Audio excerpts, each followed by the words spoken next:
నమస్తే అండి. తెలంగాణ ఆంధ్రలో ఉన్న ప్రతి ఫార్మర్కి ఇక్కడ చూడండి sandalwood plants 1 year old sandalwood plants less than 1 year.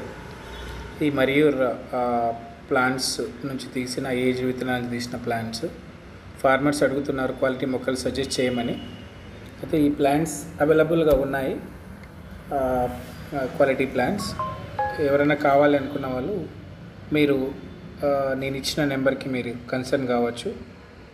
అలాగే మీకు ఏమైనా డౌట్స్ ఉన్న శాండల్వుడ్ గురించి ట్రూ ఇన్ఫర్మేషన్ అని ఏమైనా కావాలన్నా కూడా నా నెంబర్కి మీరు కాల్ చేయండి.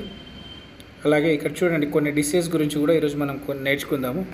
ఫారెస్ట్ ఏరియాలో ఇక్కడ చూడండి కొన్ని ఫార్మర్ ప్లేస్లలో పర్మనెంట్ హోస్ట్ ఇచ్చారు, సెకండరీ హోస్ట్ ఇవ్వలేదు కాబట్టి ప్లాంట్ వెరీ వీక్గా ఉంది. ఇక్కడ పైన చూడండి, ఇది వచ్చేసి ఒక ఇన్సెక్ట్ అటాక్, అంటే borer attack, red borer attack కాబట్టి ప్లాంట్స్ డ్రై అవుతున్నాయి. ఇక్కడ ఎలాంటి సపోర్ట్ ఇవ్వలేదు సెకండరీ హోస్ట్ కాబట్టి ప్లాంట్స్ వెరీ వీక్గా ఉన్నాయి.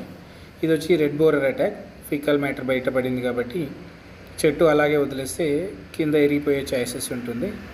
అందుకే మీరు ముందుగా గ్రహించి చెట్లు ఒకవేళ పైన కాలినట్టు ఇలాంటి ఫీకల్ మ్యాటర్ కనిపిస్తే ఇమీడియట్గా మీరు ఆర్గానిక్ పద్ధతిలో చేయాలనుకుంటే మీరు నీమ్ బేస్డ్ ప్రోడక్ట్స్ ఏమైనా ఇంజెక్ట్ చేయడం, స్ప్రే చేయడం వల్ల ఇది కంట్రోల్ అవుతుంది. లేదు హెవీగా ఉందంటే ఈ క్లోరోపెరిపస్, మోనోకోటపస్ అలాంటివి ఒక 2 ml per liter మిక్స్ చేసేసి అందులో ఇంజెక్ట్ చేస్తే రెగ్యులర్ ఇంటర్వెల్లో చేస్తే ఇది కంట్రోల్ అవుతుంది. ఇక్కడ చూడండి ఇంకొకటి, ఈ ప్లాంట్స్ చాలామంది ప్లాంట్స్ బతకలేదంటారు. చూడండి న్యాచురల్ ఏరియాలో ఈవెన్ రెయిన్ఫాల్ తక్కువ ఉన్న ఏరియాలో కూడా ప్లాంట్స్ ఎలా సర్వైవ్ అవుతున్నాయి.